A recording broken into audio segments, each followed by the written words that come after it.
കുഞ്ഞ് ഗിഫ്റ്റ് മേടിക്കാൻ വേണ്ടിയിട്ട് എറണാകുളം വരെ പോയതാണ് ഞാൻ ഇന്ന് പറയാൻ പോണത്. എന്നുള്ള യാത്രയായതുകൊണ്ട് കൈ കിട്ടി 2-3 ഡ്രസ്സൊക്കെ എടുത്ത് മടക്കി കയറ്റി നേരെ ആട്ടോയും പിടിച്ച് വെളുപ്പാങ്കാലത്ത് ആറ്റിങ്ങിലൂടെ പിന്നെ അവിടെ ഇറക്കിയോടി ആട്ടോ 1 മണിക്ക് വരുമെന്ന് ഞാൻ KSRTC ഏകദേശം 1:20 ആയപ്പോഴത്തേക്കും അടുത്തെത്തി. ടിക്കറ്റ് മുന്നേ ബുക്ക് ചെയ്തിട്ടുണ്ട്. ബസ്സിൽ ഇരിക്കാൻ പറ്റില്ല, അത്യാവശ്യം തിരക്കുണ്ടെന്ന് മാത്രമല്ല റോഡിന്റെ സിഗ്നലും സൈൻ ബോർഡും ഒക്കെ കറക്റ്റ് ആയതുകൊണ്ട് ബസ് വഴി തെറ്റാതെ പോകും. ഏകദേശം 6 മണിയായപ്പോഴത്തേക്കും ബസ് അവിടെ എത്തി.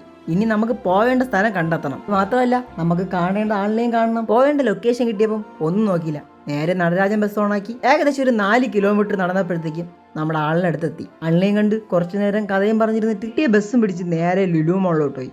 തിരുവനന്തപുരത്തെ തുറന്ന ലുലു മോൾ കണ്ടിട്ട് കൊച്ചിയിലെ ലുലു മോൾ കണ്ടപ്പം ഒരു കുഞ്ഞു ലുലു മോൾ പോലെ തോന്നി. പിന്നെ നമ്മളെ തിരുവനന്തപുരത്തുള്ള ലുലു മോളിലുള്ള ഏകദേശം കടയിൽ ഇതിനേക്കാൾ കൂടുതൽ ഐറ്റംസ് എറണാകുളത്തെ ലുലു മോളിലുണ്ട്. തിരുവനന്തപുരത്തായാലും എറണാകുളത്തായാലും എനിക്ക് ഏറ്റവും കൂടുതൽ ഇഷ്ടത് ലുലുവിന്റെ ഹൈപ്പർ മാർക്കറ്റ്. 2.5-3 മണിക്കൂർ നീണ്ടു നിൽക്കുന്ന ലുലു മോൾ കാഴ്ച കഴിഞ്ഞ് എൻ്റെ ഗേൾഫ്രണ്ടിന് എന്നാ പറ്റുന്ന ഒരു ഗിഫ്റ്റ് ഞാൻ കൊടുത്തു. അത് കഴിഞ്ഞ ബത്തക്ക ജ്യൂസ് എന്ന വാട്ടർ ലെമൺ ജ്യൂസ് എന്നൊക്കെ പറഞ്ഞ ജ്യൂസും കുടിച്ചിട്ട് വെളിയിലോട്ട് ഇറങ്ങി കുറച്ച് ദൂരം നടന്നപ്പോഴാണ് എന്നെ ഞെട്ടിച്ചുകൊണ്ട് അവളെ കയ്യിൽ നിന്ന് എനിക്കൊരു ഗിഫ്റ്റ്. നാളെ എൻ്റെ വ്ളോഗ് ഇഷ്ടമല്ലെന്നും വ്ളോഗിനെ കുറ്റവും പറഞ്ഞുകൊണ്ടാണ് നാളായിരുന്നു. പെട്ടെന്ന് ഈ ഗിഫ്റ്റ് കിട്ടിയപ്പം ഞാൻ തന്നെ സർപ്രൈസ് ആയി. ആളെ കണ്ട് ഉച്ചയ്ക്കുള്ള ഫുഡും കഴിച്ചതിന് ശേഷം ഞാൻ അവിടെ നിന്ന് ബസ്സിൽ കയറാൻ കാരണം എന്ന് വെച്ചാൽ രാവിലെ ഞാൻ ബസ്സിൽ പോയപ്പോഴത്തേക്കും ബസ് എത്രയും പെട്ടെന്ന് അവിടെ എത്തി. തിരിച്ചും അതുപോലെ പെട്ടെന്ന് എത്തുമല്ലോ എന്ന് വിചാരിച്ചിട്ടാണ് ഞാൻ ബസ് ടിക്കറ്റ് ബുക്ക് ചെയ്തത്. കയറിയപ്പോഴേ ഞാൻ ഒരു നാരങ്ങ മുട്ടായി വാങ്ങിച്ചതുകൊണ്ടാണ് കയറിയത്.